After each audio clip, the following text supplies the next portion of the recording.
Hello, everybody, and welcome to Beneath the Surface. We are beginning a new series on the my last book that I just published called Refuting the Nonsense and Reclaiming the Truth, one Socratic dialogue at a time. And this is the first of 10 installments or episodes because there are 10 chapters in this book. And the first chapter has to do with truth. As a matter of fact, the name of the chapter is literally truth. And what the book does is it refutes. It's the main purpose of the book is to clarify the truth, so that to a world of confused people. And as you know, we live in an era of confusion because we have entered the age of insanity, and hopefully that will be more understood as we go along in this series. But let me introduce you my first guest, Mr. Bob LeBlanc, catechist extraordinaire. How you doing, Bob? I'm doing great. How are you, Paul? Fantastic. Now, when you ask how you doing, shouldn't we ask how are you being? Well, I guess strictly. Um, And you know, I don't even know if that's a proper thing to say. What do you mean? How are you being? You yeah, are by yeah, I virtue of am. God's power. Well, you got to be careful with that as well, because the I am is reserved for That's right. God. Right, right. That's Uh, so. So it's not you are in being, but you're not the great I am. Obviously. Thank you for that clarification. Now let's get right down to it. Speaking of He who is truth, truth. Why is it important, and why is it so destructive to society to avoid and hide from the truth? the first things you kind of consider are, what do I need to do to survive? And that Right. requires some sort of relationship with the truth. I mean, if So you start eating rocks, it's probably not going to be very good for your own human flourishing. so it seems what you're saying is that first of all, you believe that there is an objective truth, and secondly, our very survival, and on top of that, our fulfillment and happiness depends on conforming ourselves to that objective truth. Is that a good way of summarizing it? Yeah, yeah, I think that's pretty much Now, it. I mean, there are a lot of caveats in there. sure. Obviously, if the great meteor of death comes to strike the Earth, it's going to be pretty difficult to be kind of happy in a material sort of sense. But But you can be happy in a deeper sense. But before we get yeah, into that, there has been a huge movement, of course, really starting with, you want to go all the way back to the Middle Ages and then modern philosophy, but it's really taken root in our culture, well, maybe in the past 40, 50 years of subjectivism. And subjectivism, in short, says that there is no truth relating to being or doing, the ontological or the moral. Um, all there is what we make up. And hence there really is nothing out there to conform ourselves to because we can make up the truth and redefine it at will. And you and I are going to read one of these dialogues. This is actually, as you see there, yep, it's the same one as the one on the screen. It's a book of dialogues. It's 73 dialogues, very easy to read, but most of them pack a good punch, I would say. This one you and I are going to read is called Being Skeptical About Skepticism. Because relativism is to morality what skepticism is to truth. Okay, you ready? I'm ready. I Uh, should start off, right? do you have it in front of you like I do? I have it on my screen here. Awesome. You're the best. Okay, you're up. All right. So I'm a skeptic when it comes to truth claims. I'm not sure there is any truth, but if there is, we can't really know it.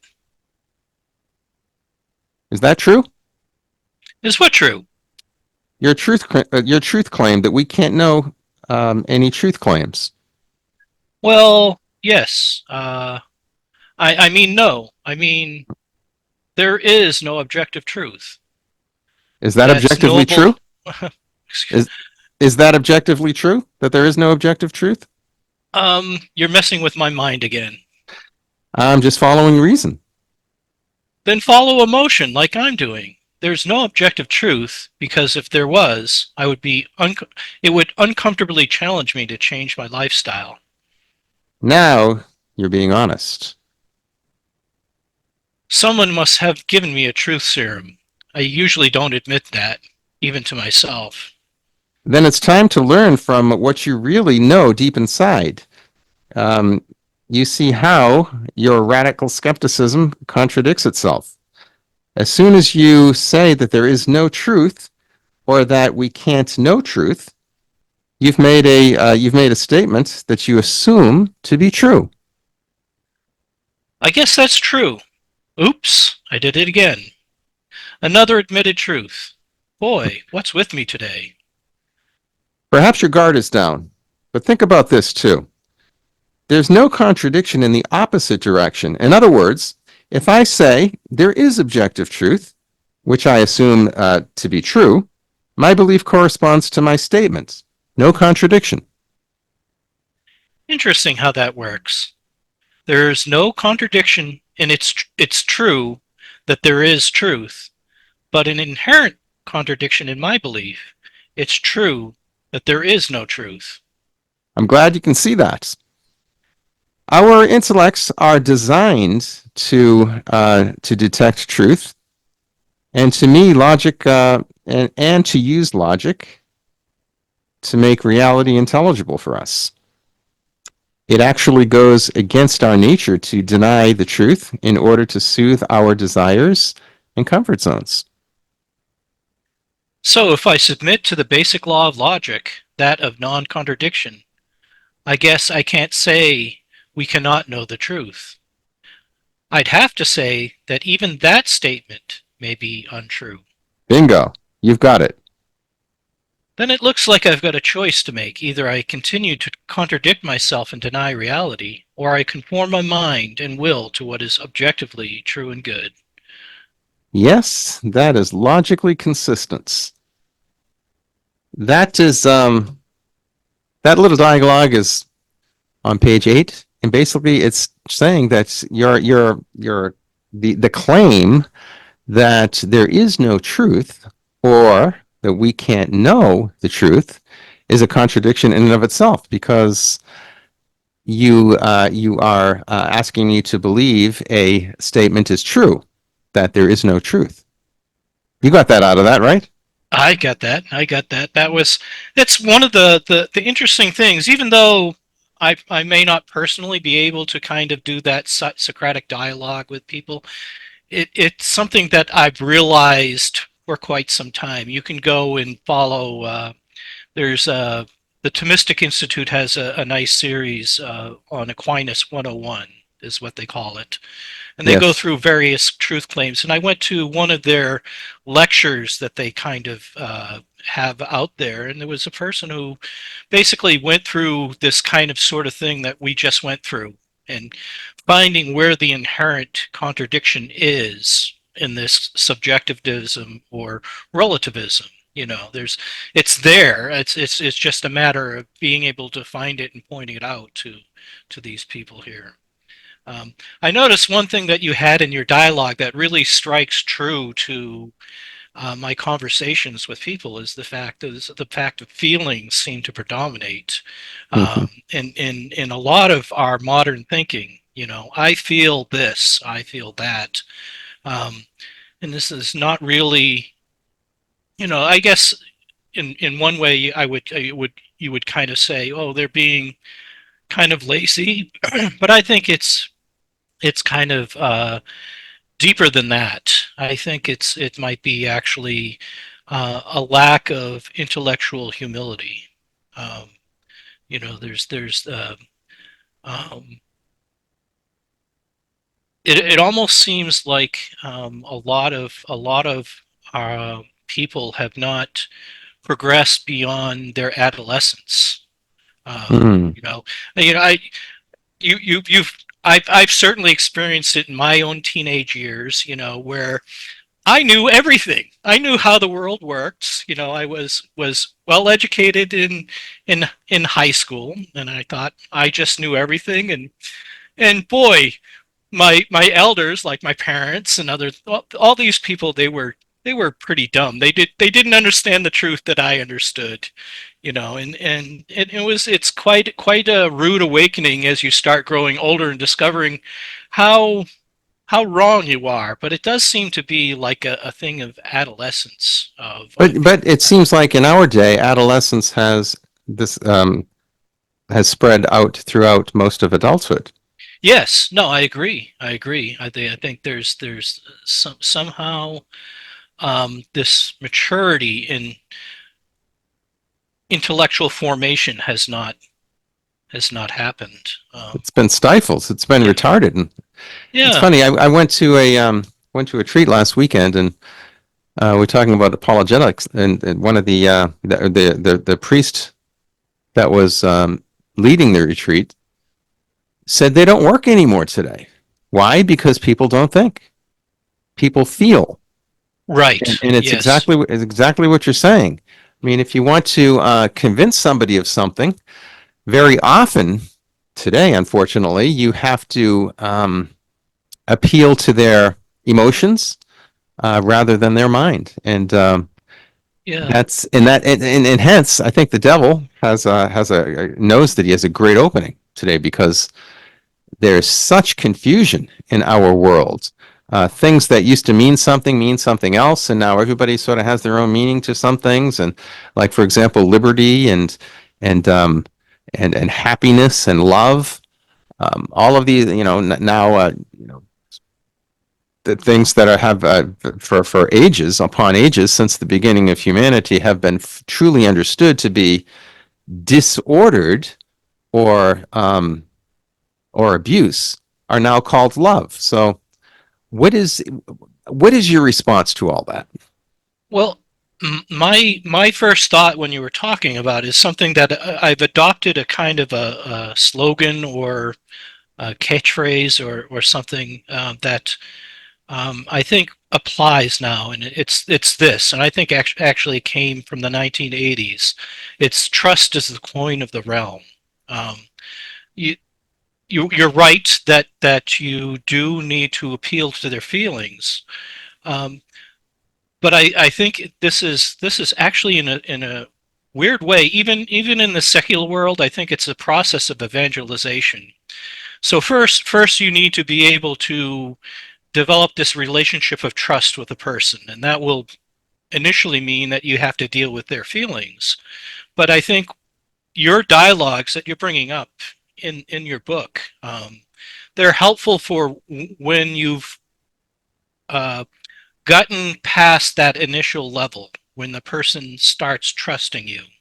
Um, um, so you need to actually, I think, establish a relationship first. So you're Uh, saying if people don't trust you, even if what you say is truth, and even if it's a truth that they desperately need in their life, they probably chances are they might not listen. yeah, I think there's a lot of dismissiveness now. Mm, I'm going to introduce something that you probably didn't bring up in your book. It's called Bulverism. This is something that C.S. Lewis came up with, and basically it's based on feelings again.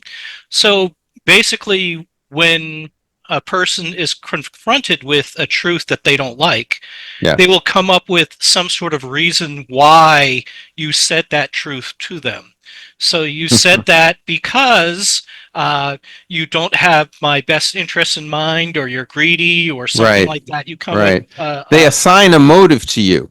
yes, they assign a motive to your the reason why you said some particular thing. It has nothing to do with it being the truth, but rather some sort of selfish thing on your part, or you Mm. know, agenda on your part. But knowing all this, I still have a lot of hope in the truth. I really think, I mean, as Pope John Paul II once said, the truth in and of itself has a grace. So if you just plant the seeds, I think eventually, there's a lot of layers of worldly formation that it has to seep through. But I think with some people it does, and when it does, a light bulbs go out. Right. Yes, exactly. I think I was is probably one of those people where the light bulb of truth came on, and that forces you to radically change. And Now that brings us to an important point, which you had mentioned to me before we went on the air here, and that is truth has an origin, doesn't it? I mean, it's not just something that we make up as human beings. right, right. Well, that's the fact of making up our own truths that can be traced in the Bible to Genesis. Where Yeah. the disobedience against God was not really eating the fruit, but just being able to determine for themselves, what the truth is, what right and wrong is, to be Yes. like God, in that Yes. Yes. respect. Yes. Yes. You will be Uh, like gods who know good yeah. and evil. Now, of course, in biblical times, the word know meant experiential. So they already knew good. They already experienced good in paradise, but they chose also to experience evil. And that, of course, has been has been passed down, that experience of our nature of both good and evil. And we have and in the world too. There's good Um, and evil. if maybe I could outline some of the ways that people come to the truth. Okay. One is planting the seed, as you say. The other, I think, is actually through a conversation, a dialogue with somebody, which That's is what this book is all about. right, which is a, a dialogue. It would be kind of like an evangelizing sort of method. You're dealing with it, and so you're establishing a relationship along with Hmm. presenting the truth. And the other alternative, I think, is you hit rock bottom. Yes. Um, I Then you're open. then you become, all of a sudden, you start asking the question, what's wrong? What did I do wrong? Yeah. It's the example that alcoholics and drug addicts, kind of they come to this rock bottom point where they go to, I really need to do a radical correction. And Yeah. I think unfortunately for a lot of people that might be the way that they come to truth. Yeah, I think you're bringing up a huge point here, and that is openness to truth has not necessarily to do with the intellect, but the will.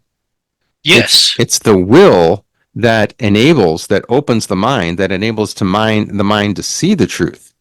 Now, and if the will is, and if you're wounded or something, and the will is diametrically opposed to the truth because it might, you don't trust the truth because you don't think that it'll actually help you, then that's a problem. Now, however, I want to get to this point though that truth has an origin. Yeah. The word truth, reason, science comes from the word logos, which we see in the Gospel of John, of course. In the Right. beginning was the Logos, and the Logos was with God, and the Logos was God. The Logos became incarnate, and that's who Jesus Christ is. So the eternal Logos, the eternal reason himself, became incarnate to impart the truth to us so that we may be, as John chapter 8:32 says, that so that we may be set free. Right. And that he also made this truth claim. He said, I am the truth, the way, and the life. Yes. Which is interesting that he tied all of these things together. He was the truth, and that through the truth that you get life. And and so So um, through him, through the second person of the Holy Trinity, we created beings are able to understand reality as it is. right, this is interesting. Especially this would be a good show on the history of the Catholic Church and how we discern this. It's amazing. Um, uh, there was a lot of fortune involved with this, but it's amazing in the history of the Catholic Church where this truth seeking led to modern science as we have it today. There were mankind has been kind of going in fits and starts throughout its history, And uh, circles. in circles, and so you need this radical. following of the truth, really, in order to flourish. And that's Yeah. happened in the material sense as well as in the spiritual sense. And it makes perfect sense that since God is all good, that he would command us in the eighth commandment to tell the truth. I mean, that Yes, because only in the truth can we be set free. Only the truth is the medium between us and happiness. You can't get there any other way other than through the truth. Yes? yes, and it's interesting that when we talk about conforming ourselves to the truth, for Catholics, we can see that in a different way. Conforming ourselves to Jesus Christ, which is very interesting. Um, Truth has this kind of aspect where if you look at it in different sort of ways, they all kind of converge at a single point. Um, and I'm kind of seeing that right now, seeing the fact that we have to conform ourselves to the truth. If you're secular, that just makes sense in a particular certain way, but in a spiritual sense, it also makes sense as well, conforming ourselves to Jesus Christ. And Um, unfortunately, again, to bring this back, to circle back, we live in a society, we live in a culture today that is diametrically opposed to truth. There has been a huge war on truth in the past half century that we have been battling, and so many people fall into the quicksand. And this is the reason I wrote this book, Refuting the Nonsense. It's really a nonsense that is born out of an ideology that is power centered and self centered, refuting the nonsense and reclaiming the truth, one Socratic dialogue at a time. So please get it for yourself. If you're seeking, if you're confused about things, get it for a family member, a friend. Refuting the nonsense and reclaiming the truth, one Socratic dialogue at a time. Get it. Go to Amazon.com and look it up. Thank you, Bob. We all right, have you're welcome. we've touched upon chapter one. All right, very good. Very good. I know that And you are a connoisseur of the truth and you really love it. And that's the beginning of wisdom. right, Fear loving of the the Lord truth. and love of the truth. Right, and actually having humility. I'm not sure if I mentioned that explicitly, but humility before the truth is very important as well. Amen to that. Yeah. There is that is episode one of this series on my latest book, Refuting the Nonsense and Reclaiming the Truth. Thank you very much for listening, and look forward to our rotating schedule, and we'll have you back. We'll have you circle back in probably a few weeks, Bob. All right, All right. looking Thank you, forward to everyone, it. and God bless.